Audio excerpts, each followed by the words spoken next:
अस्सलाम वालेकुम, मैं हूँ शाहजेब खानजादा। 26वीं आईनी तरामीम पर हुकूमती इत्तेहाद और मौलाना फजलुर रहमान के दरमियान लाहौर में बड़ी मुलाकात जारी है।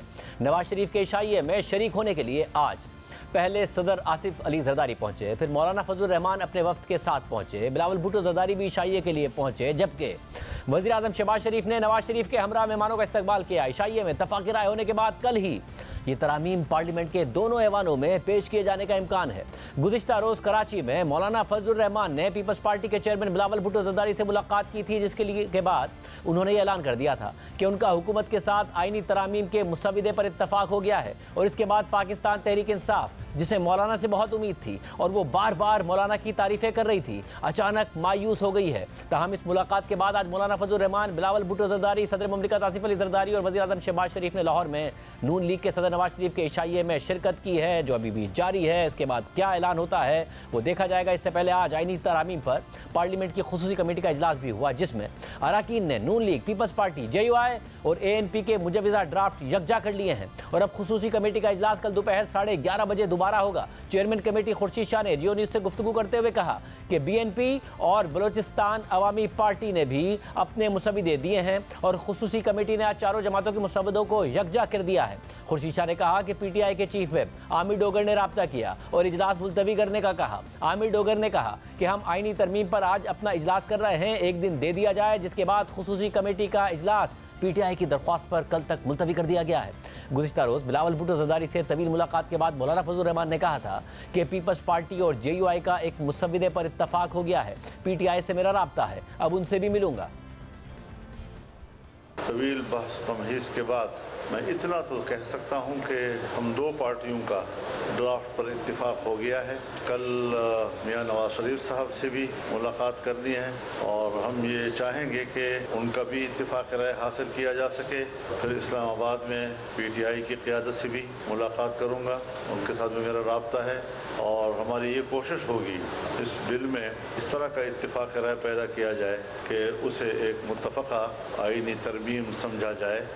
जबकि बिलावल भुट्टो जरदारी ने कहा था कि पीपल्स पार्टी और JUI के दरमियान जो इत्तफाक राय हुआ है, कोशिश होगी कि उसे पीपल्स पार्टी, JUI और नून लीग के इत्तफाक राय में बदला जाए। मौलाना की यह कोशिश और ख्वाहिश है कि इत्तफाक राय में तहरीक इंसाफ और दीगर अपोजिशन जमातों को भी शामिल किया जाए, लेकिन इस पर तहरीक इंसाफ से ताल्लुक़ रखने वाले सुन्नी इत्तेहाद काउंसिल के सरबराह साहबजादा हामिद रज़ा ने कल कहा था कि ये प्रेस कॉन्फ्रेंस ना होती और बाकी जमातों को भी एतमाद में ले लिया जाता तो ज़्यादा बेहतर होता। जो तरामीम हुकूमत लेके आ रही है उसमें आर्मी एक्ट हो या उसके अंदर कॉन्स्टिट्यूशनल कोर्ट हो, तो इस बात को मेरा ख्याल है मौलाना शायद सबसे ज्यादा अंडरस्टैंड करते होंगे कि फिर उस तरमीम का शिकार सबसे पहले मौलाना की जमात ने ही होना है। सियासत में हैरत कोई नहीं होती, सियासत के अंदर अपने पोजीशन के मुताबिक कॉप अप करना होता है। बाज़ औक़ात अनएक्सपेक्टेड चीजें हो जाती हैं आपके सामने। मेरा ख्याल है कि प्रेस कॉन्फ्रेंस ना होती और पहले बाकी जमातों को भी इत्मीनान में ले लिया जाता तो ज्यादा बेहतर होता। देखिए, कुछ दिन पहले तक तहरीक इंसाफ के रहनुमा मौलाना फजलुर रहमान के मौक़िफ़ को तारीख़ी करार दे रहे थे, दावा कर रहे थे कि वो कभी हुकूमत के साथ नहीं जाएंगे। सारी उम्मीदें तहरीक इंसाफ ने मौलाना से जोड़ी हुई थी। इमरान खान ने मौलाना फजलुर रहमान के किरदार के ऊपर शकूक और शुबहात के देखो, ये वो लोग कह रहे हैं जो चाहते हैं कि आपस में जो है ना इख्तिलाफात, और ये खान साहब ने कभी भी नहीं कहा। पहले दिन खान साहब ने मौलाना साहब के बारे में बड़े अच्छे अल्फाज कहे और ये उन्हीं की इंस्ट्रक्शन है जिसकी वजह से हम इतने करीब आ गए। मौलाना साहब एक बड़े ज़ीरक इंसान है, इंशाअल्लाह ताला हमारा ये इत्तेहाद उनके साथ कंटिन्यू करेगा। हम इन प्रिंसिपल इस बात पे एग्री हो चुके हैं कि आदलिया रिलेटेड जो भी लेजिस्लेशन होगी, चाहे वो लेजिस्लेशन है चाहे वो आईन में तरमीम है, उसमें हमारा इंशाअल्लाह ताला एक मौका। मौलाना फजलुर रहमान की जो माशाअल्लाह पजीराई हुई है, इनकार करके ना जाकर उनको जो पजीराई मिली है उनके अपने दो सूबों में, खैबर पख्तूनख्वा में और बलूचिस्तान में, आपकी सोच है वो कभी साथ नहीं देंगे। आप लिख लें ये बात मुझसे, आज बिल्कुल करवा लें। जो चमगोइयाँ पिछले कुछ दिनों से हो रही हैं प्रेस में कि मौलाना ने कोई फैसला कर लिया है, मौलाना हुकूमत का साथ देंगे, ऐसा कुछ नहीं है। मौलाना हमारे साथ हैं इंशाअल्लाह। मौलाना का कहना है कि मैं किसी भी सूरत के अंदर ऐसी कोई भी चीज़ जो पाकिस्तान के आवाम को उनके बेसिक फंडामेंटल राइट्स से महरूम करे, मैं ऐसी किसी भी चीज़ का हिस्सा नहीं बनूंगा। मौलाना साहब के साथ हमारी बात बड़ी अच्छी हुई है, इनकरेजिंग है और इंशाअल्लाह मुल्क के लिए बेहतर हो, कौम के लिए, पार्लियामान के लिए, आज़ाद अदलिया के लिए हम मुत्तहिद हैं। मुलाकातों में बहुत अच्छी पेशरफ्त हो रही है, मुल्क को इंशाअल्लाह कौम को खुशखबरी मिलेगी। मौलाना साहब का स्टांस एक एक तारीखी अहमियत का है। कौम उनकी शुक्रगुजार रहेगी। आप देखेंगे कि जो तबाही होने जा रही थी वो नहीं हो पाएगी। दिलचस्प बात यह है कि मौलाना आज भी कह रहे हैं कि हुकूमत का जो पहला मुसविदा था वो पहले भी मुस्तरद किया था, आज भी मुस्तरद है। मगर तहरीक इंसाफ के रहनुमा असद कैसर ने आज ये दावा किया है कि वफाकी हुकूमत का पुराना मुसविदा अब भी बरकरार है। अपोजिशन अरकान को 1 अरब से भी ज़ायद की ऑफर्स आ रही हैं। हुकूमत मुसलसल झूठ बोल रही है। ओरिजिनल मुसविदा है उसको छुपाए रखा गया है। हमें इत्तला मिली है कि जो उनका पुराना मुसविदा था वही कभी बरकरार है। ये मिलिट्री कोर्ट्स की बात कर रहे हैं, आर्मी इंस्टॉलेशन को मजीद जो है ना लीगली उसको प्रोटेक्शन देने की उसकी बात कर रहे हैं। PTI के MNAs है या दीगर जो अपोजिशन पार्टीज के MNAs और सेनेटर्स हैं उनको बड़ी बड़ी ऑफरें आ रही है। 1 अरब से भी ज्यादा की बातें हो रही है। डॉक्टर अजहर का जो सेनेटर है उसने एक बयान भी दिया है कि मेरे बेटे को जो है ना उन्होंने अपने पास रखा हुआ है। अगवा बराई ओट हो रहा है, वो खला बरादरी से उम्मीद रखता हूँ कि निकले। अभी टाइम है कि हमने मुश्तरका तौर पर जद्दीद को आगे बढ़ाना है। इसके अलावा बलूचिस्तान नेशनल पार्टी के सरबराह अख्तर मेंगल ने एक पोस्ट में लिखा है कि इस हुकूमत और इक़्तिदार में रहने वालों ने बलूचिस्तान के साथ जो सलूक किया उस पर मैंने असेंबली से इस्तीफ़ा दिया। इसके बावजूद एजेंसियां मेरे दोनों सेनेटर्स और उनके अहल खाना को हिरासा कर रही हैं। मेरा वाहिद ऑप्शन अब यह रह गया है कि मैं अपने सेनेटर्स से इस्तीफ़ा मांग लूँ। आपने हमारे लिए कोई और रास्ता नहीं छोड़ा।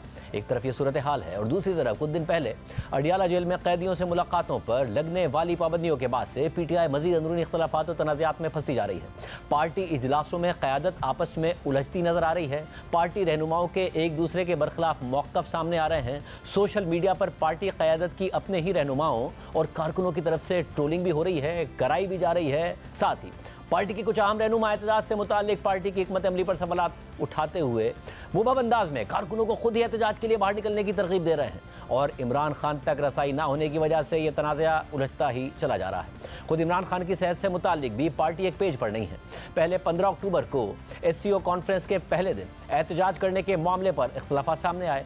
फिर एहतजाज मौखर करने के मामले पर पार्टी में 2 ग्रुप सामने आ गए। सियासी कमेटी के इजलास में लेमिन गंडापुर और हम्माद अजहर के दरमियान तल्ख जुमलों के तबादले की खबरें सामने आईं। फिर कल जब पार्टी के चेयरमैन बैरिस्टर गौहर खान ने इमरान खान की सेहत ठीक होने के बारे में मालूमात और बाद में मेडिकल रिपोर्ट शेयर की तो पार्टी इस पर यकीन करने को तैयार नहीं हुई, बल्कि तब से बैरिस्टर गौहर खान पर ही शक का इजहार किया जा रहा है और पार्टी में फिर वाज़ेह इख्तिलाफात नजर आ रहे हैं। खुद इमरान खान की बहन नौरीन नियाजी ने बैरिस्टर गौहर खान पर एतमाद करने से इनकार कर दिया, जबकि पार्टी के दीगर रहनुमा भी मेडिकल रिपोर्ट को मानने को तैयार नहीं है कि इमरान खान ठीक हैं। यहाँ तक कि तहरीक इंसाफ और इमरान खान के ऑफिशियल सोशल मीडिया अकाउंट से इमरान खान की साबिका अहलिया जमाइमा गोल्डस्मिथ की इमरान खान की हिरासत से मुताल्लिक की गई पोस्ट तो शेयर की गई है। जमाइमा गोल्डस्मिथ ने बरतानवी हुकाम से भी इस मामले का नोटिस लेने का मुतालबा कर दिया है, मगर पार्टी के चेयरमैन बैरिस्टर गौहर खान की तरफ से इमरान खान की सेहत के हवाले से पोस्ट की गई मालूमात और डॉक्टर्स की रिपोर्ट को पार्टी के इन दोनों अकाउंट से, ऑफिशियल अकाउंट से शेयर ही नहीं किया गया है और पार्टी अब भी यही मुतालबा कर रही है कि वो पिम्स के डॉक्टर्स और उनकी रिपोर्ट पर भरोसा नहीं करते, इसलिए इमरान खान के ज़ाती मौलिद से ही उनका मुआयना कराया जाए। तहरीक इंसाफ के सीनियर रहनुमा अली मोहम्मद खान ने आज सुबह अपनी पोस्ट में मुतालबा किया कि आज हर सूरत में इमरान खान का मुआयना उनके ज़ाती मौलिद से कराया जाए। जब तक शौकत खानम अस्पताल के डॉक्टर खुद खान साहब का मुआयना नहीं कर लेते तब तक किसी की तसल्ली नहीं होगी। जबकि कल रात को जब बैरिस्टर गौहर खान ने अपनी सोशल मीडिया पोस्ट में ऐलान किया कि कुछ देर पहले हमें बताया गया है कि अल्हम्दुलिल्लाह इमरान खान की सेहत अच्छी है, तो इसके बाद रात को ही तहरीक इंसाफ के सेक्रेटरी जनरल सलमान अकरम राजा, जिनके बारे में अंसार अब्बासी की खबरों में बताया गया था कि वो भी 15 अक्टूबर को एहतजाज के हक में थे, उन्होंने एक पोस्ट में लिखा कि आज इमरान खान साहिब से उनके ख़ानदान, वकील या सियासी वर्कर की मुलाकात को 12 दिन गुजर गए हैं। ये पाबंदी तमाम कवानीन और अदालती फैसलों के खिलाफ है। अदालत ने खान साहब की बहन की मुलाकात की दरख्वास्त रद्द की। हुकूमत ने इंसानी तकाज़ों को रद्द किया। एहतजाज ना होने की वजह मैं खान साहब से मुलाकात के बाद अर्ज़ करूँगा। सलमान अकरम राजा ने मजीद लिखा कि ये तारीख दिन हमसे इस्तकामत का तकाजा करते हैं। बेदार कौम किसी दूसरे दर्जे के लीडर के हुक्म का इंतज़ार नहीं करती। हम सबको अपने अंदर झांक कर अपने ज़मीर को टटोलना है। फरेब और जबर का निज़ाम हमारे अज़म का मुकाबला नहीं कर सकेगा। बज़ाहिर सलमान अकरम राजा अपनी मौजूदा लीडरशिप पर सवाल उठा रहे हैं जो इस वक्त तहरीक इंसाफ को लीड कर रही है, जबकि इसके बाद सलमान अकरम राजा ने एक और पोस्ट की और लिखा कि डॉक्टर आसिम यूसुफ कल मेरी दरख्वास्त पर बैरून मुल्क से फ़ौरन वापस आए थे। आज वो घंटों अडियाला जेल के बाहर खड़े रहे, उन्हें खान साहब से मिलने नहीं दिया गया। बुनियादी इंसानी रवैयों और करोड़ों इंसानों के जज्बात की तज़हीक की गई। अब आम बात यह है कि सलमान अकरम राजा ने वाज़ेह किया कि उन्होंने डॉक्टर आसिम यूसुफ को मुआयने के लिए अडियाला जेल भेजा था और पार्टी के दीगर रहनुमा भी यही मौक़िफ़ इख्तियार कर रहे हैं कि इमरान खान का मुआयना उनके ज़ाती मौलिद से कराया जाए। मगर पार्टी के चेयरमैन बैरिस्टर गौहर खान ना सिर्फ पिम्स के डॉक्टर्स की रिपोर्ट पर मुतमईन है, बल्कि उन्होंने पहले ही कह दिया था कि वफाकी वजीर दाखिला ने पिम्स के डॉक्टर्स से इमरान खान के तिब्बी मुआयने की यकीन दहानी कराई है, इसलिए मुत्तफ़िका तौर पर एहतजाज मनसूख करने का फैसला किया गया। मगर सलमान अकरम राजा के साथ साथ अमेरिका में मुकीम तहरीक इंसाफ के रहनुमा शहबाज गिल भी पार्टी क़यादत पर सवाल उठा रहे हैं। उन्होंने अपनी पोस्ट में लिखा कि अपना फैसला खुद कीजिए, किसी का इंतजार मत कीजिए, इन तरामीम को रोकने के लिए एहतजाज वाहिद रास्ता है। यही खान की आखिरी मुलाकात में आखिरी हिदायत भी थी। अब आम बात यह भी है कि सलमान अकरम राजा और शहबाज गिल की ये दोनों पोस्ट तो तहरीक इंसाफ के ऑफिशियल हैंडल पर शेयर की गई हैं, मगर इमरान खान की सेहत ठीक होने से मुताल्लिक बैरिस्टर गौहर खान की पोस्ट और मेडिकल रिपोर्ट शेयर नहीं की गई। अब एक तरफ यह सूरत हाल है जहां इमरान खान से राब्ता ना होने की वजह से पार्टी में हर रहनुमा अलग अलग बात कर रहा है, क़यादत पर शक का इजहार किया जा रहा है, कारकुन इस वक्त परेशान नजर आ रहे हैं, तो दूसरी तरफ इमरान खान और पीटीआई के लिए एक और बुरी खबर सामने आई है। इमरान खान और पीटीआई कैंपेन कर रहे थे कि इमरान खान ऑक्सफोर्ड यूनिवर्सिटी के चांसलर बन जाएंगे, मगर आज इमरान खान इस दौर से बाहर हो गए हैं। ऑक्सफोर्ड यूनिवर्सिटी की जानिब से चांसलर का इलेक्शन लड़ने के लिए अहल करार दिए गए 38 उम्मीदवारों की फहरिस्त जारी की गई है, जिनमें कुछ दीगर पाकिस्तानियों के नाम तो शामिल हैं, मगर इमरान खान का नाम शामिल नहीं है। और इस पर तहरीक इंसाफ शदीद मायूसी का इजहार कर रही है, क्योंकि पीटीआई तवक्को कर रही थी कि इमरान खान अगर ऑक्सफोर्ड यूनिवर्सिटी के चांसलर बन गए तो उनकी मुश्किलात में कमी भी आ सकती है और बैनुल अक़वामी सतह पर आवाज़ उठेगी। इमरान खान के लिए ऑक्सफोर्ड यूनिवर्सिटी की चांसलरशिप हासिल करने के लिए पीटीआई रहनुमा जुल्फी बुखारी बहुत ज़्यादा मुतहर्रिक थे। उन्होंने दरख्वास्त जमा कराई थी, वो लॉबिंग भी कर रहे थे, मगर इमरान खान इस दौर से बाहर हो गए हैं। इस पर जुल्फी बुखारी ने अफसोस का इजहार करते हुए पोस्ट किया कि इंतहाई अफसोसनाक है कि ऑक्सफोर्ड यूनिवर्सिटी ने इमरान खान का नाम चांसलर के इलेक्शन से खारिज कर दिया है। मेरे वकला ने इसकी वजूहात जानने के लिए यूनिवर्सिटी को लिख दिया है, जबकि ऑक्सफोर्ड यूनिवर्सिटी की वेबसाइट के मुताबिक चांसलर इलेक्शन कमेटी ने दरख्वास्तों को उन 4 शराइत की बुनियाद पर परखा जिन्हें दरख्वास्तों को खारिज करने के लिए तय किया गया है।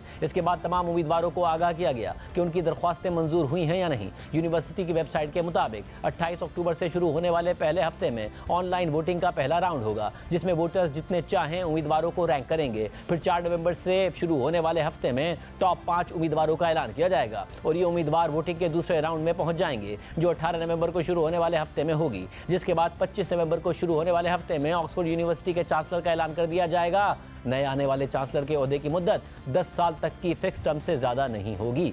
ये क्या मामला हुआ है, इस हवाले से बात करेंगे। लंदन से जियो न्यूज़ के नुमाइंदे मुर्जा अली शाह हमारे साथ मौजूद होंगे और पाकिस्तान में क्या हो रहा है इस हवाले से भी हम बात करेंगे। मुर्जा, बहुत शुक्रिया मुझे ज्वाइन करने के लिए। शाह साहब, जाहिर है तहरीक साहब बड़ी पुरुमीद थी कि इंटरनेशनली भी बड़ी हेडलाइन बनेगी, चांसलर मुंतखब होंगे इमरान खान साहब, भरपूर कैंपेन, भरपूर लॉबिंग, सोशल मीडिया पर आवाज़। एग्जैक्टली क्या हुआ, क्या आपने मालूमात निकाली है? जी शाहजेब, आपको याद है कल ही हमने जियो न्यूज़ को मैंने खबर दी थी जिसमें हमने ये कहा था कि ऑक्सफोर्ड यूनिवर्सिटी के पास एक ऐसी लीगल ओपिनियन गई है जिसमें ऑक्सफोर्ड यूनिवर्सिटी को बताया गया है कि जो साबिक वज़ीर-ए-आज़म इमरान खान है वो एलिजिबल नहीं हो रही है, कि वो क्राइटेरिया पे पूरा नहीं उतरते। वो डॉक्यूमेंट हमारे पास था जिसकी बेस पे हमने खबर दी थी। जो यूनिवर्सिटी ने जो उनका अपना जो गवर्निंग जो क्राइटेरिया जो गवर्निंग रूल्स है उसके मुताबिक एटलीस्ट उनकी 2 से 3 ऐसी शिकें हैं जिसके ऊपर इमरान खान, जो यूनिवर्सिटी के सोर्सेज ने बताया हमें, वो उस पर पूरा नहीं उतरते। नंबर 1 जो उनका जो फिट एंड प्रॉपर पर्सन का क्राइटेरिया है उस पर पूरा नहीं उतरते। और उस पे जो यूनिवर्सिटी ने जो स्टांस लिया, उनका ये कहना है कि चूंकि जो तोशा खाना केस है, तोशा खाना केस में जो साबिक वज़ीर-ए-आज़म इमरान खान की कन्विक्शन हो चुकी है, लिहाजा कोई भी जो यूनिवर्सिटी के जो रूल्स है उनके तहत जो किसी भी कोई भी ऐसा शख्स जिसको सजा हो चुकी हो करप्शन के केस में या कोई और केस हो, वो किसी चैरिटी का हिस्सा नहीं बन सकता। जो ऑक्सफोर्ड यूनिवर्सिटी है उसका यहाँ पर स्टेटस चैरिटी का है। जितने भी एजुकेशनल इंस्टीट्यूशन है वो यहाँ चैरिटी कमीशन के साथ रजिस्टर्ड है। लिहाजा एक तो उन्होंने वो स्टांस लिया है कि वो फिट एंड प्रॉपर नहीं है जो ऑक्सफोर्ड यूनिवर्सिटी के चांसलर बनने के, चूंकि उसका एक चैरिटेबल स्टेटस है। लिहाजा जो तोशा खाना कन्विक्शन है उसका जो सेंट्रल रोल उस कन्विक्शन का है कि इमरान खान को उनको डिस्क्वालीफाई किया गया। पूरे जो 40 लोग हैं जिन्होंने अप्लाई किया था कि वो लड़ना चाहते हैं, उनमें से 2 लोग ऐसे हैं जिनको डिस्क्वालीफाई किया गया। उनमें एक इमरान खान है और एक बांग्लादेशी ओरिजिन के रियान अहमद है, जिनका तकरीबन 3 वीक पहले मैंने उनका इंटरव्यू भी किया था। वो यहाँ पर एक बार टेंडर है। उसके अलावा जो लिस्ट सामने आई है उसमें लाहौर के एक वकील है पाकिस्तानी, तकरीबन 8 से 9 लोग हैं जिनका नाम आज तक किसी ने नहीं सुना। वो सारे लोग थ्रू हो चुके हैं।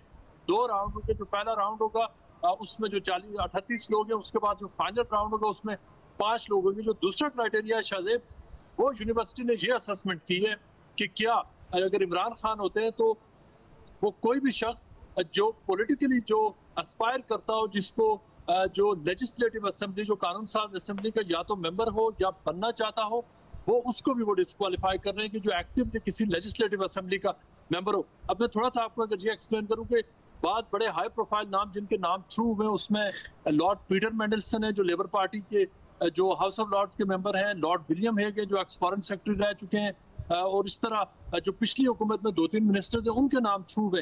लेकिन उनके बारे में जो ऑक्सफोर्ड यूनिवर्सिटी का ये कहना है कि वो सारे लोग इस वक्त जो हाउस ऑफ कॉमन्स के मेंबर नहीं है बल्कि हाउस ऑफ लॉर्ड्स के हैं, लिहाजा उनको उन्होंने थ्रू कर दिया है। इमरान खान के हवाले से यूनिवर्सिटी ने पोजीशन ये ली है कि अगर तो वो उनको हिस्सा लेने दिया जाता है तो उनके लिए बहुत सारी कॉम्प्लिकेशन यूनिवर्सिटी के लिए आएंगी। एक तो ये कि वो उनको लगता नहीं है कि इमरान खान की फौरी जो उनको रिलीफ मिलेगा केसेस से। यूनिवर्सिटी की ये भी असेसमेंट थी कि वो पॉलिटिकली अगर इमरान खान का हो जाते हैं तो पूरा जो यूनिवर्सिटी का जो अपना फंड रेजिंग और दीगर जो एंगेजमेंट्स होती हैं वो उसमें पूरा नहीं उतर सकेंगे और पूरी जो अटेंशन है वो सारी एक पॉलिटिकल हो जाएगी। और अब से थोड़ी देर पहले जो इमरान खान के जो एडवाइजर है, जो पूरी कैंपेन, उन्होंने बड़ी जबरदस्त कैंपेन चलाई। जुल्फिकार बुखारी, उनका मैंने इंटरव्यू भी किया जियो न्यूज़ के लिए, वो ये कह रहे हैं कि उनको कोई डाउट नहीं है कि ये पॉलिटिकल डिसीजन उन्होंने लिया और ये कि ऑक्सफोर्ड यूनिवर्सिटी के ऊपर प्रेशर डाला गया। लॉर्ड हन्नान जो उनके साथ मिलकर कैंपेन चला रहे थे, उन्होंने भी जो मेरी उनसे बात हुई वो समझते हैं कि बहुत बड़ी लॉबिंग हुई है और प्रेशर डाला गया यूनिवर्सिटी पर, जिसकी वजह से इमरान खान को थ्रू नहीं होने दिया गया। लेकिन जो यूनिवर्सिटी से हमारी बात हुई कल और आज, यूनिवर्सिटी का ये कहना है कि वो जो क्राइटेरिया है वो उस क्राइटेरिया पर पूरा नहीं उतरते थे, लिहाजा उस बेस पर उन्होंने इमरान खान को जो रेस की जो नेक्स्ट स्टेज है उस पर जाने से उन्होंने पहले उनको डिस्क्वालीफाई कर। बहुत शुक्रिया मुर्तज़ा शाह, तफसीलात बता रहे थे। बरतानिया से बुरी खबर आई है तहरीक इंसाफ के लिए, मगर पाकिस्तान में भी चाहे अंदरूनी पार्टी इख्तलाफात हों, आइनी तरमीम हो, उस हवाले से पार्टी के लिए अच्छी खबरें नहीं आ रही हैं। हमारे साथ मौजूद हैं सीनियर साहब तज़कियाकार मुनीर फारूक साहब। फारूक साहब बहुत शुक्रिया हमें ज्वाइन करने के लिए। सबसे पहले अब ज़ाहिर बैरिस्टर गौहर साहब जो हैं उन्हें वज़ीर दाखिला ने यकीन दहानी कराई, उन्होंने ट्वीट कर दिया। उसके बाद कल सारा दिन एक डॉक्टर इंतजार करता रहा, फिर भी खबरें आती रही कि किसी ने चेकअप किया नहीं किया, बट उन्होंने रिपोर्ट भी शेयर कर दी। अब अपनी पार्टी बैरिस्टर गौहर खान साहब पर पड़ गई है, इमरान खान साहब की बहनों पर भरोसा करने को तैयार नहीं है। पार्टी के अंदर अलग इख्तलाफ है। मौलाना से बहुत ज़्यादा उम्मीदें थी, मौलाना भी ऐसा लग रहा है कि अब हुकूमत की तरफ चले गए। उन्होंने कल खैर ऐलान कर ही दिया कि इत्तफाक हो गया पीपल्स पार्टी के साथ। ये जो पहले मैं बात करना चाहूँगा जो इमरान खान साहब की तबीयत के हवाले से हुआ, जो कि 15 तारीख को एहतजाज उन्होंने मौखर किया, क्या ये बाय डिज़ाइन पीटीआई के साथ खेला गया है, उन्हें एम्बैरेस किया गया है? शाहजेब साहब देखिए, बहुत शुक्रिया आपका। देखिए बहुत सारी चीजें हो रही होती हैं किसी भी एक स्कीम ऑफ थिंग्स के अंदर, स्टेट ऑफ अफेयर्स के अंदर। जो पाकिस्तान तहरीक इंसाफ के साथ हुआ है, मुझे लगता है कि कुछ पिछले 1-2 महीने के अंदर जाहिर बात है एक कुछ सेटबैक्स पाकिस्तान में जो ताकतवर हल्के हैं शायद छोटे मोटे उनके लिए भी हुए, और कुछ चीजें जिस तरह गंडापुर साहब ने संगानी जलसे के अंदर किया, उससे पहले एक एतवार को जिस दिन सेशन बुलाया गया और कुछ ना हो सका, 2 सेशंस बुलाए गए और उस दिन वोटिंग ना हो सकी। मौलाना साहब उस दिन बिल्कुल काबू में ही नहीं किसी के आ रहे थे, उन्होंने बिल्कुल लिफ्ट ही नहीं करवाई। तो हालात मुझे लगा कि कुछ सेटबैक हुआ है और इस बात की बड़ी डीप रियलाइजेशन भी थी। तो मुझे लग रहा है कि जो अब हो रहा है ये उसका एक काउंटर मेजर है। और पाकिस्तान तहरीक इंसाफ को जो मैं एक्सपेक्ट कर रहा था कुछ चीजों को क्लोजली ऑब्जर्व करते हुए और देखते हुए, वो शायद मामला उधर ही जा रहा है कि आपको बतदरीज एक के बाद एक दिन कोई ना कोई नई सख्ती ही नजर आती है। और ये जो एक डिस्कनेक्ट हुआ है इमरान खान साहब के साथ, अब मेरे ख्याल में इसके पीछे एक बड़ा एक ठीक ठाक किस्म का वेल थॉट आउट स्ट्रेटजी है, क्योंकि ये ऐसा नहीं है कि ऑफ द कफ किसी ने कह दिया कि जी इनके साथ राब्ता बंद कर दिया जाए। ये बाय डिजाइन हुआ है, बाय स्ट्रेटजी हुआ है, and I think it has worked wonders for the government and for the establishment के इतना बड़ा डिस्कनेक्ट है कि पार्टी को अगर आप देखें, जिस तरह आपने कहा कि वो बिल्कुल गौहर खान साहब के पीछे पड़ गए हैं, एक पार्टी डिसरे में है, there is lack of communication, कोई कोहेजन नजर नहीं आ रही, और बयानात भी ऐसे ही हैं। जनाब सलमान अकरम राय साहब गुस्सा निकाल रहे हैं यूट्यूबर्स के ऊपर कि भाई आपके कहने पे तो हमने पार्टी नहीं चलानी और ना ही हमने गिरफ्तार हो जाना है। सब ने पार्टी के अंदर वर्कर्स वर्कड अप हैं कि भाई हम शेल खाने के लिए और मारे खाने के लिए बाहर निकलते हैं, और एमएनए साहबान अपने घरों में बैठ के या बाहर खेतों में निकल के वीडियोस बनाकर पोस्ट कर देते हैं। So this is not how it's going to work. लेकिन मेरे ख्याल में ये स्ट्रैटेजी 2 चीज हो सकती हैं, या ये स्ट्रैटेजी और पॉलिसी शिफ्ट दोनों है, या स्ट्रैटेजी है। मेरे ख्याल में it's a blend of both, कि ये पॉलिसी शिफ्ट भी हुआ है और रहनुमा भी आपस में ज़ाहिर इजलास में भी हमने देखा कि लड़ाइयों की खबरें सामने आई, इख्तलाफात की खबरें सामने आई। अली अमीन गंडापुर हमाजर को कह रहे हैं कि खुद तो बाहर निकलते नहीं हो, कारकुनों को आगे कर देते हो, सिर्फ खैबर पख्तूनख्वा से लोग आगे आते हैं। हमाजर अली अमीन गंडापुर को कह रहे हैं कि तुम भी तो कारकुनों को डी चौक में छोड़कर चले गए थे। ये सारी खबरें रिपोर्ट हो रही हैं। अब आपने कहा कि ये अगर बाय डिज़ाइन था, बाय स्ट्रेटजी था, तो उसका बड़ा फ़ायदा सामने आया है। पार्टी ये कह रही है कि SCO को बहाना बना के आईनी तरमीम करने के लिए कि कोई प्रोटेस्ट ना और आईनी तरमीम हुकूमत करने में कामयाब हो जाए, ये पूरी की पूरी ये स्ट्रैटेजी थी। तो ये स्ट्रैटेजी आईनी तरमीम तक ही है या फिर इमरान खान साहब का राब्ता आगे भी इसी तरीके से मुनक़ता रखा जाएगा? क्योंकि बहुत ज़्यादा अनसर्टेनिटी तो बहरहाल कारकुनों में है और गम और गुस्सा भी है, उनकी तबीयत के हवाले से भी बहुत ज़्यादा तशवीश है। शाहजेब साहब, ये मुझे लगता है अब ये कुछ चीज़ों को जिस तरह हम देखते हैं, मुझे तो लगता है कि ये एक पॉलिसी शिफ्ट है। शायद जिस कंसिस्टेंसी से आपको याद होगा, क्योंकि आपके प्रोग्राम के अंदर भी रोज इमरान खान रिपोर्टर आते हैं आपके बड़े जबरदस्त, और वो फिर आपको बताते हैं कि इमरान खान साहब ने आज रिपोर्टर से क्या गुफ्तगू की, उनका फेशियल एक्सप्रेशन क्या था, उन्होंने क्या बात की। फिर कभी वो गैंग ऑफ 3 की बात करते हैं, कभी वो मुल्क के बादशाह की बात करते हैं, so on and so fourth. तो मुझे लगता है कि शायद ये चीजें, इनकी कंसिस्टेंसी कम हो जाए। ये भी हो सकता है कि ये शायद टाइम लिमिटेड हो और 19 तारीख के बाद ये चीजें दोबारा खोल दी जाएं, लेकिन शायद ये चीजें अब उस तरह वापस ना आ सकें तहरीक इंसाफ के लिए या इमरान खान साहब के लिए, क्योंकि चंद लोगों का ये कहना है हुकूमती हलकों में, एंड ऑब्वियसली वो जिन लोगों की मैं बात कर रहा हूं वो बड़े बहुत ही ज्यादा ताकतवर लोग हैं और वेल कनेक्टेड हैं। उनका ख्याल ये है कि जी जेल तो अब शुरू हुई है इमरान खान साहब की, असल मामला तो अब शुरू हुआ है। अगर मैं इन बातों को देखूं तो फिर तो कोई अच्छे आसार नजर नहीं आ रहे। मतलब मगर तहरीक इंसाफ की सारी उम्मीदें मौलाना से थी, जितनी मौलाना की तारीफें की और मौलाना को जो इस वक्त जमहूरियत की बका का ज़ामिन समझने लगी थी तहरीक इंसाफ, और आईनी तरमीम के में सबसे बड़ी रुकावट पीपल्स पार्टी और मौलाना का हो गया इत्तफाक, और तहरीक इंसाफ दोबारा बड़े कंसर्न्स का इजहार कर रही है। तो मौलाना ने भी क्या इस्तेमाल कर लिया या फिर तहरीक इंसाफ ने कुछ उम्मीदें ज़रूरत से ज़्यादा बांधी थी? क्योंकि जब आप और मैं बात कर रहे हैं इस वक्त, तो मौलाना, बिलावल, जरदारी साहब, शहबाज शरीफ साहब, नवाज शरीफ साहब लाहौर में मीटिंग कर रहे हैं और यही तवक्को की जा रही है कि कंसेंसस का नतीजा निकलेगा और आईनी तरमीम हो जाएगी। देखिए शाहजेब साहब, ये आईनी तरमीम से ज्यादा मुझे तो कोई शायद वर्ल्ड वॉर 3 लग रही है, क्योंकि जिस तरह की सब बंदियां इसके अंदर हुई हैं और जितनी अलाउ मी टू से, बिकॉज मैं कमजोर आदमी हूं, कि जितनी सख्ती का रुझान हर तरफ से नजर आ रहा है, तो उसमें तो ये लगता है कि शायद ये किसी जंग से कम नहीं है या कोई ऐसा पर्पस अचीव करना है जो कि बहुत जरूरी है और निज़ाम की नहीं है, और इससे एक निज़ाम का एक कंपोनेंट मिसिंग है या मेल फंक्शन कर रहा है, तो उसका तब्दील करना या उसको इम्प्रूव करना बहुत जरूरी है, जो नजर आ रहा है। लेकिन जो मौलाना साहब के साथ मामलात हुए हैं, देखिए एक बात तो क्लियर है, ये तरमीम अब उस नौयत या उस तरीके से नहीं आ रही जो कि पहला ड्राफ्ट था। वो तो समझे एक पूरा का पूरा एटम बॉम्ब था, वो नेचुरली मौलाना साहब और सबके लिए वो एक बहुत बड़ा एक सरप्राइज था, उसको तो टोन डाउन कर लिया गया है और अब शायद ये फेज वाइज हो।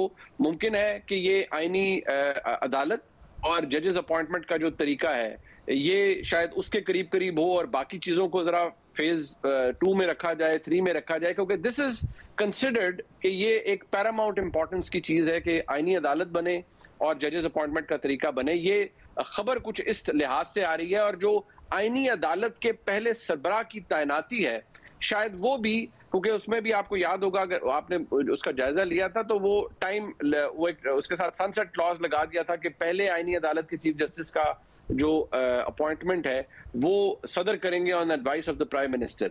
लेकिन शायद उसको भी कुछ बताया जा रहा है, और जो खबर मैं हासिल कर सका हूं, वल्लाह आलम एक्चुअल ड्राफ्ट में हमें क्या पता चलता है, लेकिन वो भी शायद अब पार्लिमानी कमेटी के जरिए हो कि सदर और वजीर आजम का ऑफिस उस चीज से पूरा निकल ही जाए। सो कुछ ऐसी खबरें आ रही हैं कि आईनी अदालत तो बनती नजर आ रही है। अब मुझे नहीं लगता कि मौलाना साहब इतना ओवर पावर कर पाए हैं बिलावल साहब को कि वो आईनी अदालत का मुतालबा सिरे से छोड़कर महज एक आईनी बेंच तक बन जाए, क्योंकि आईनी बेंच को तो कोई भी लिफ्ट नहीं करा रहा कि वो किसी काम का या किसी मतलब का नहीं होगा। और ये आप बात है कि बिलावल ने बड़ी सख्त पोजीशन इस हवाले से ली, उन्होंने अपना चाहे सोशल मीडिया अकाउंट हो या इंटरव्यूज हो, उस पर बड़ी एक सख्त पोजीशन थी। मौलाना थोड़े फ्लेक्सिबल जरूर नजर आए थे कि ये इस बात को देखा जा सकता है कि क्या होगा, तो देखते हैं, क्योंकि कल सारी इन्फॉर्मेशन नहीं शेयर की। बट अब ये तो नजर आ रहा है कि चीफ जस्टिस काजी फाइज साहब रिटायर होने जा रहे हैं 25 अक्टूबर अक्टूबर को, मगर अभी तक हुकूमत ने नोटिफाई नहीं किया। और कामरान मुर्तज़ा साहब ने हमें शो में बताया कि बड़ा इसरार है नून लीग का कि टॉप 3 से सिलेक्ट करें अगला चीफ जस्टिस, ये आईनी तरमीम हो जाए। तो अभी तक आपको लगता है ये रुकावट मौजूद है, क्योंकि हुकूमत ने बड़े खदशों का इजहार कर दिया जिस मंसूर अली शाह साहब से, और पीटीआई ने बड़ी उम्मीदों का इजहार कर दिया है उनसे। शाहजेब साहब, मैं सिर्फ इतना अर्ज करूंगा कि इस वक्त जब मैं और आप ये गुफ्तगू कर रहे हैं, जनाब इज़्ज़त माब चीफ जस्टिस पाकिस्तान काजी फायज ईसा साहब इस वक्त तो एक एसेंशियल समझे जाते हैं आजकल की हालात और वाक़यात और मामलात के लिए, और पूरी कुव्वत से हर कोई चाहता है कि उनको आईनी अदालत का सरबराह बनाया जाए। अब कल हमारे लिए कोई सरप्राइज आ जाए तो उसके बारे में हम कुछ नहीं कह सकते, गैब कल अल्लाह के पास है, लेकिन आज तक जो प्रेफरेंस है या चाहत है वो तो बाकायदा तौर पर नजर आ रही है। जो जनाब जस्टिस मंसूर अली शाह साहब हैं, बड़े ऑनरेबल जज हैं, मुझे अंदाजा होता है और कुछ पता मालूम भी इसमें चला है कि शायद उनकी तरफ से भी बिल वास्ता बिला वास्ता ये बात जरूर सामने आई है कि जी मुझे तो खामखा या ऐसे मामलात के अंदर इस तरह से पेंट कर दिया गया है as if I am a party, whereas उनका कोई ऐसा कुछ करने का इरादा नहीं है। और अगर आपको याद हो तो कुछ दिन पहले इस हवाले से भी एक प्लान भी रखा गया था कि ये बात कम्युनिकेट की हुई है हर एक को कि अव्वल तो कुछ होगा नहीं, अगर आईनी तरमीम नहीं भी होती तो कोई मुहिमजोई नहीं होगी, लेकिन अगर होगी तो फिर उसका नतीजा बहुत भयानक होगा। ये भी विदाउट मिंसिंग एनी वर्ड्स शायद हर एक को पता है इस बात का।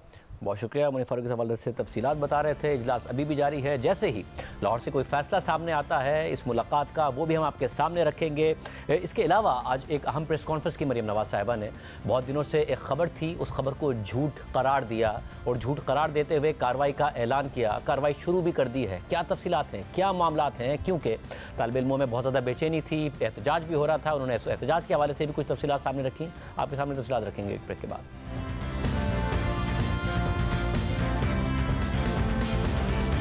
पीर को लाहौर में कॉलेज की तालिबा के साथ मुबैना रेप की खबर सोशल मीडिया पर वायरल हो गई थी, जिसमें दावा किया गया कि लाहौर के इलाके गुलबर्ग में वाक़ पंजाब ग्रुप ऑफ कॉलेजेस के कैंपस में सिक्योरिटी गार्ड ने कॉलेज की एक तालिबा को रेप का निशाना बनाया है। सोशल मीडिया पर खबर वायरल होने के बाद लाहौर में तलबा सड़कों पर निकल आए थे और उनकी जानिब से शदीद एहतजाज किया गया। इस दौरान सोशल मीडिया पर यह गलत खबर भी फैलाई गई कि मुतासरा तालिबा का इंतकाल हो गया है और कॉलेज इंतजामिया वाक़े को छुपाने के लिए मुतासरा तालिबा के अहले खाना पर दबाव डाल रही है। साथ ही इल्ज़ाम भी लगाया गया कि इंतजामिया ने वाक़े की CCTV फुटेज भी डिलीट कर दी है। और दूसरी जानिब कॉलेज इंतजामिया मुसलसल कहती रही कि ऐसा कोई वाक़या पेश नहीं आया और पंजाब पुलिस भी मुसलसल ये दावा करती रही कि ऐसा वाक़या हमारे सामने नहीं आया है। अगर किसी के पास इस हवाले से कोई मालूमात हैं तो हमारे साथ शेयर करें ताकि हम उसकी तहकीकात करें। मगर ये मामला यहाँ ख़त्म नहीं हुआ, बल्कि मुजाहिरीन का इश्तियाल मज़ीद बढ़ गया और एहतजाज का दायरा पंजाब के दीगर शहरों तक फैल गया। और इस सारे वाक़े का संगीन पहलू मुजाहिरों के दौरान सामने आने वाला पंजाब के सूबाई वज़ीर तालीम राना सिकंदर हयात का वो बयान था। वज़ीर तालीम ना सिर्फ तलबा के एहतजाज में पहुँचे बल्कि उन्होंने तालिबा के साथ ज्यादती की अफवाहों की बगैर किसी तहकीक के तस्दीक भी कर दी। पंजाब कॉलेज वालों को भी ये कह रहे किसी बच्चे की रजिस्ट्रेशन कैंसिल हुई तो आई विल टेक इट। इन्होंने अपनी बहनों के लिए आवाज उठाई। ये करते हैं कि वाकया हुआ है। सर मेरी समझ के अंदर ये इंसिडेंट हुआ है। इसके अलावा पंजाब के वज़ीर तालीम ने यह दावा भी किया था कि मुतालिका कॉलेज इंतजामिया ने इस वाक़े की CCTV फुटेज डिलीट की है, जिसकी वजह से उन्होंने कॉलेज की रजिस्ट्रेशन मुअत्तल कर दी है।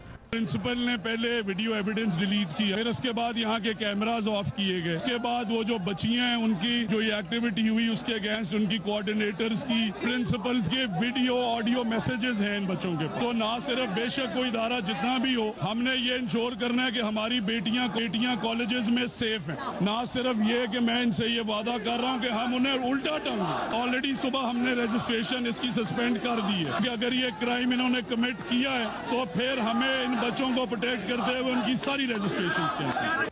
पंजाब के वज़ीर तालीम के इस बयान से एहतजाज में मज़ीद शिद्दत आ गई थी और सोशल मीडिया पर खबरें ज़्यादा तेज़ी के साथ फैलने लग गईं। मंगल को वज़ीर आला पंजाब मरीम नवाज़ ने वाक़े की तहकीकात के लिए फैक्ट फाइंडिंग कमेटी भी तश्कील दे दी और इस दौरान पुलिस ने भी उस सिक्योरिटी गार्ड को भी हिरासत में ले लिया था जिस पर इल्ज़ाम लगाया जा रहा था। इसके अलावा जिस बच्ची का नाम लेकर यह खबर फैलाई जा रही थी उसके वालिद और चचा भी सामने आए। लाहौर पुलिस की ASP शेरबानो नकवी के साथ एक वीडियो बयान में उन्होंने बताया कि उनकी बच्ची के साथ ज़्यादती का कोई वाक़या पेश नहीं आया, बल्कि वो घर में गिरने की वजह से अस्पताल में दाखिल थी। लाहौर कॉलेज में जो वाक़या हुआ है उसके लिए सोशल मीडिया पे काफ़ी वीडियोस वायरल हुई हैं। उसमें ये प्रोपोगंडा किया जा रहा है कि हमारी बच्ची का नाम लिया जा रहा है। इस पर कोई ऐसी चीज़ नहीं है कि हमारी बच्ची घर पे एक इंसिडेंट हुआ है कि पाँव स्लिप होने की वजह से वो गिरी हैं, तो उनको बैक बोन पे चोट लगी है जिसकी वजह से वो ICU में गई हैं। लेकिन मेडिकल रिपोर्ट्स वगैरह सारी चीज़ें हमने इनको दे दी हैं। उसके लिए फिर ये है कि मुकम्मल तौर पर वो 7 दिन एडमिट रही हैं। जबकि आज वज़ीर आला मरियम नवाज़ ने प्रेस कॉन्फ्रेंस करते हुए इस पूरे वाक़े को फेक न्यूज़ करार दे दिया और कहा कि ऐसा कोई वाक़या सिरे से पेश ही नहीं आया, सोशल मीडिया के जरिए झूठी खबरें फैलाई गई। एक वाकया सरफेस किया, हमारी एडमिनिस्ट्रेशन को, पुलिस को रिपोर्ट मिली कि पंजाब का एक प्राइवेट कॉलेज है जहां पे खुदा न खास्ता कोई रेप का वाकया हुआ है और एडमिनिस्ट्रेशन ने फौरन रिस्पॉन्ड किया। बच्चों ने रिपोर्ट किया कि ये वाकया हो गया है और सोशल मीडिया पे उसकी ऐसी खबर फैली और इस किस्म के इल्जामात लगाए गए और कहानियां घड़ी गई जिनका सिरे से कोई वजूद ही नहीं था। स्टूडेंट्स को गुमराह करके एक ऐसा कोई कैंपेन चलाने की कोशिश की गई जो बिल्कुल झूठ और लख पर मबनी थी। प्रेस कॉन्फ्रेंस के दौरान मरियम नवाज ने वाक़े से मुताल्लिक झूठी खबरें फैलाने में PTI के मुलविस होने का इशारा देते हुए कहा कि बार बार एहतजाज की कॉल्स नाकाम होने के बाद उन्होंने एक निहायत ही खतरनाक और घटिया मंसूबा बनाया है।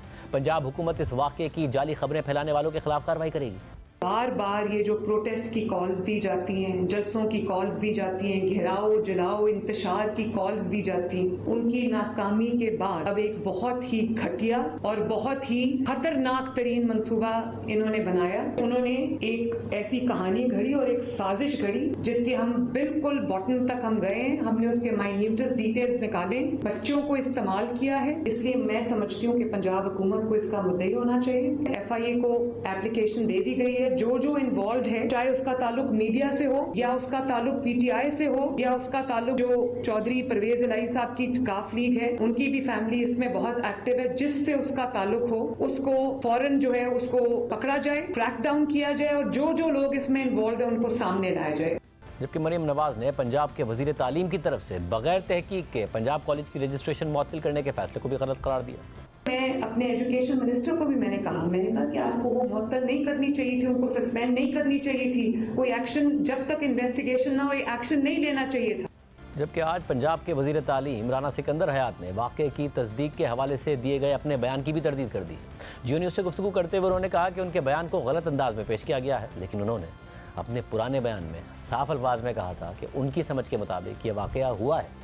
मैं सबसे पहले तो ये क्लैरिफाई करना चाहता हूँ कि मैं वहाँ पे गया स्टूडेंट्स को पैसिफाई करने के लिए, उन्हें कंट्रोल करने के लिए, समझाने के लिए कि हमने जलाओ घिराव नहीं करना, हमने अगर कोई इंसिडेंट इस तरह का है तो उस पर बैठ के बात करनी है। बट ये मैंने नहीं कहा, क्योंकि डिफरेंट लोग रिकॉर्ड कर रहे थे तो उन्होंने अपनी मर्जी से क्लिप्स चलाने होते हैं। मैंने ये कहा कि बच्चों का ये पॉइंट ऑफ व्यू है कि वो वीडियोस डिलीट की गई, कॉलेज का ये पॉइंट ऑफ व्यू है कि वीडियोस डिलीट नहीं की गई और वो मौजूद हैं, और इस पे गवर्नमेंट का पॉइंट ऑफ व्यू ये है कि इंक्वायरी कमेटी बन गई जिसकी आज रात को 48 आवर्स एंड हो रहे हैं और सारी फाइंडिंग्स सबके सामने आ जाएंगी। अच्छा, यही बताते जाएं कि कॉलेज की जो आपने रजिस्ट्रेशन मुअत्तल की थी वो कल से बहाल हो जाएगी, ये कब तक होगी? ये रजिस्ट्रेशन जो है वो मुअत्तल करने का अमल भी इस वजह से ताकि उन बच्चों को भी ये यकीन हो कि इंडिपेंडेंट इंक्वायरी हो रही। तो मैं समझता हूँ कि जो इंक्वायरी कमेटी की आज फाइंडिंग्स आएंगी, अगर उसमें कॉलेज गिल्टी नहीं है तो उनकी रजिस्ट्रेशन बिल्कुल बहाल हो। ये तस्लीम करते हैं कि वाकया हुआ है। सर मेरी समझ के अंदर ये इंसिडेंट हुआ है। आज लाहौर में तालिबा से मुबैना ज़ादती की गैर मुसद्दिका खबर वायरल करने का मुकदमा दर्ज हो गया है, जबकि गलत मालूमात फैलाने की तहकीकात के लिए FIA की 7 रुकनी कमेटी भी कायम कर दी गई है। जबकि इसके अलावा वज़ीर आला पंजाब मरियम नवाज का आज ये बयान भी सामने आया है कि पुलिस ने तलबा को मुश्तइल करने वाले शख्स को भी गिरफ्तार कर लिया है। इसके अलावा मरियम नवाज ने आज प्रेस कॉन्फ्रेंस में बच्ची के रेप की खबर को झूठा करार देते हुए ये भी कहा कि बच्ची मीडिया पर आना चाहती थी, लेकिन उसकी वालदा नहीं चाहती थी कि वो मीडिया पर आए। बच्ची मीडिया पे आना चाहती थी लेकिन उसकी वालदा नहीं चाहती थी कि वो मीडिया पे आए। तो उसके बिहाफ पे मैं ये बात करना चाहती हूँ कि उस बच्ची के ऊपर एक झूठा पूरी कहानी घड़ी गई है। वो बच्ची बिल्कुल पाक साफ है, उसके ऊपर ये गलत इल्जामात लगे। इस बात की तहकीक और तफ्तीश बहुत अहम है कि बच्ची का रेप हुआ था या नहीं और कौन कौन इस खबर को फैलाने में मुलविस है। मगर मरियम नवाज साहिबा को ये पता होना चाहिए कि रेप एक जुर्म है, एक संगीन जुर्म, और इस जुर्म का शिकार होने वाला कोई भी शख्स पाक साफ होता है और इंसाफ का मुस्तहिक होता है। इसके अलावा आज प्रेस कॉन्फ्रेंस से पहले वज़ीर इत्तलात पंजाब अज़मा बुखारी ने सहाफ़ियों को तनबीह की कि कोई शोर या बदतमीज़ी नहीं करेगा। फिर उन्होंने सहाफ़ियों को नौकरी की धमकी दी जब उनका 15 सेकंड का क्लिप वायरल हुआ तो उन्होंने खुद अपना 56 सेकंड का क्लिप पोस्ट किया और लिखा कि यह है आज का पूरा क्लिप। मैं प्रेस कॉन्फ्रेंस के बाद जर्नलिस्ट हाउसिंग सोसाइटी की मीटिंग में चली गई। बाद में देखा तो पता चला कि मैंने कोई धमकियां और गुस्ताखी की है। बड़े बड़े सहाफ़ी भी एडिटेड क्लिप का शिकार हुए। हाथ जोड़कर डिसिप्लिन और खामोशी की रिक्वेस्ट कर रही थी। ओहदों की बजाय हमेशा इज्जत कमाने की कोशिश की। मगर देखिए खुद अपने अपलोड किए गए क्लिप के मुताबिक अज़मा बुखारी कैसे हाथ जोड़कर मगर सहाफ़ियों को धमकी दे रही। दूसरी बात ये है कि ये हाइपर एक्टिव नहीं होना, ये चीज आपकी रेस्पॉन्स मैं बर्दाश्त कर लेती हूँ। जहाँ करके खड़े होकर भी आप शुरू हो जाते हैं। मेरी रिक्वेस्ट है कि प्रेस कॉन्फ्रेंस पहली होनी चाहिए, आखिरी नहीं। और मेरी इज्जत भी आप और आप लोगों की अपनी तो है ही है, तो मेरी इज्जत भी आपके हाथ में। मेरे हाथ जुड़े हुए हैं भाई, मेहरबानी करना। और क्या करें, मैं भाइयों तुम लोगों के साथ तो 2 दफा हाथ जुड़े हैं। प्लीज फॉर गॉड सेक, मैंने कभी किसी की शिकायत नहीं की। मैंने कभी किसी को, आपने जो भी मेरी प्रेस कॉन्फ्रेंस में किया है मैंने हमेशा बर्दाश्त किया बड़ी बहनों की तरह। लेकिन अगर आज किसी ने प्रेस कॉन्फ्रेंस में नॉइसेंस क्रिएट की, किसी ने शोर और बदतमीजी की, तो मैं स्पेयर नहीं करूंगी। मैं बिल्कुल साफ बताऊंगी। और किसी की नौकरी के साथ मैं कतई मेरे उसमें है ही नहीं। लेकिन मेरी शिकायत का मतलब जो है वो नौकरी खराब होना है, जो मैं नहीं चाहती। मेहरबानी।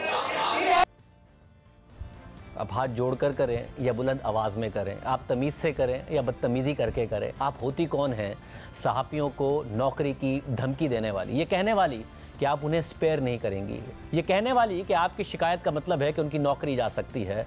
ओहदों पर पहुंचकर लोगों के रवैये कैसे बदल जाते हैं। आप इन्हीं कैमरामैन, इन्हीं रिपोर्टर्स के हामी होते हैं, इनकी सपोर्ट के लिए खड़े होते हैं, या आपका मौक़िफ़ पेश करें, टीवी चैनल्स तक पहुंचाएं और टीवी चैनल्स फिर आपका मौक़िफ़ नशर करें, इसके लिए आप हर वक्त इनके साथ खड़े होते हैं। मगर ओहदों पर जाकर आपकी चीफ मिनिस्टर के सामने वो शोर ना करें, सवाल ना करें, उस पर आप नौकरी की धमकी देते हैं। आप चाहे हाथ जोड़कर करें या फिर बुलंद आवाज़ में करें, तमीज़ से करें या बदतमीज़ी के साथ करें, बात तो यही है कि आप धमकी दे रही थी जो आपको नहीं देनी चाहिए थी। आपने ट्वीट में जो पूरा क्लिप शेयर किया है वो हमने आवाम को दिखाया है और वो साफ बता रहा है कि आप क्या कर रही थी। प्रोग्राम ब्रेक शामिल करते हैं।